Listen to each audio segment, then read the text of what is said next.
Hi guys, let's talk about training the biceps today. Very famous part of muscle, especially for the youngsters. Uh, really contributes to vanity, but it has a very strong purpose.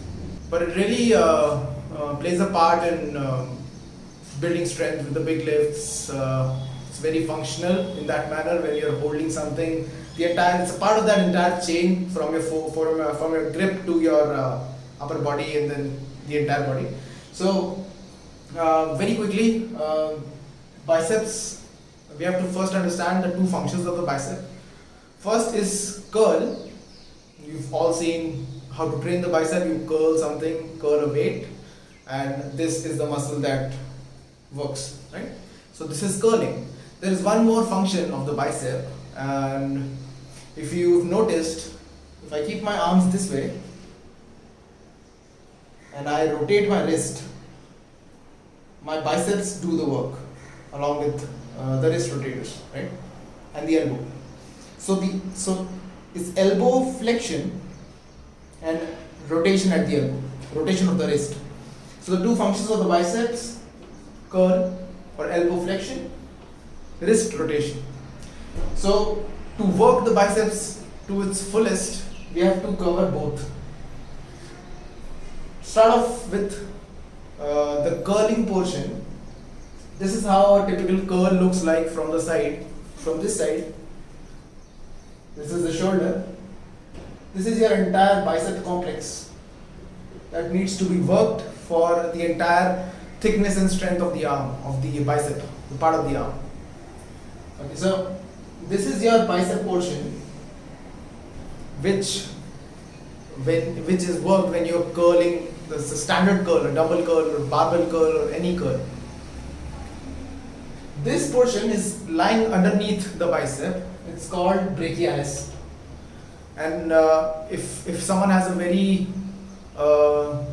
very minute body fat percentage, it's like going on a stage for a bodybuilder, you can actually see that inner portion. So that is the brachialis, and there is one more which is very prominent here. This one is the part of the forearm, but it also attaches to the bicep, and it's called the brachioradialis. Okay, so it's quite long, but you can understand it's part of the forearm. So we train all three. We cover the bicep, the brachialis, brachioradialis. Now, moving on. To train the bicep, now the bicep has two portions, just like the tricep has three. The long head, the medial head, the short head. So that makes the name tricep, three. Similarly, bicep has two heads, long and short, and that is why bi or bicep, right? So the long head and the short head, they simply look like this. This is the long head, this is the short head. This is the arm, this is your ribs. So the long head is lying outside, the short head is lying inside. To work the long head, now both, if you want to hit both, you're doing it with the neutral stance, shoulder width stance a little less, and you're curling it. You can hit both, but if you want to emphasize a single head, then you go wide grip curl with a barbell or wide grip dumbbell, hold it like this, and you're hitting the inner portion of the bicep or the short head. Whereas if you bring your arms together and curl this way, you're hitting the outer or long head of the bicep. Okay, so that is how you're just curling, you're just moving your hands to hit both the heads. To hit the brachialis or this inner hiding muscle, all sorts of hammer curls, neutral grip curling, be it here, here, here, here, here, anything, will hit the brachialis. Brachialis well, along with the bicep, of course. So there's no isolation going on between these three.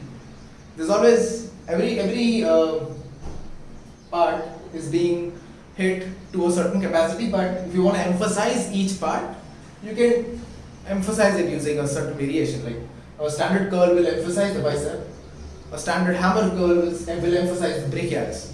right? But all three of them will contribute to the thickness of the muscle and the strength of the muscle, function of the muscle. To hit the brachioradialis, if you've seen someone curling this way, they have a very prominent brachioradialis, this part of the forearm.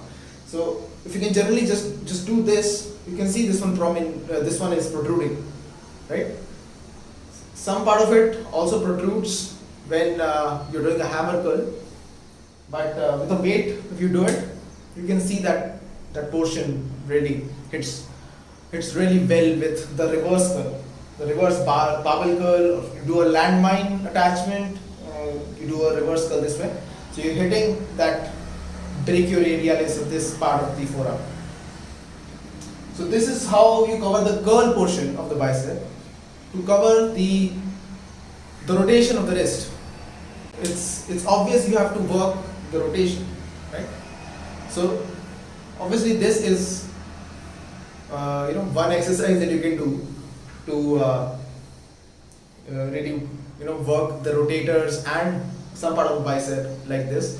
But if you really want everything in, right, so you go right from overhand, you have a dumbbell in your hand, overhand, and then you slowly rotate and curl. Okay, overhand, underhand. You're hitting the bicep and you're hitting the inner rotators. So you're curling and you're also rotating. What is this motion called? It's called the Zottman curl. So you do this. It's a Zottman curl. If you only want to emphasize the rotation, then you pick the weight, keep it in a 90-degree stance. This is your weight, and you just rotate it. You bring it in, bring it out. That is how you work the biceps with the rotation. But entire thing is emphasized with the Zottman curl. We are doing this. Okay.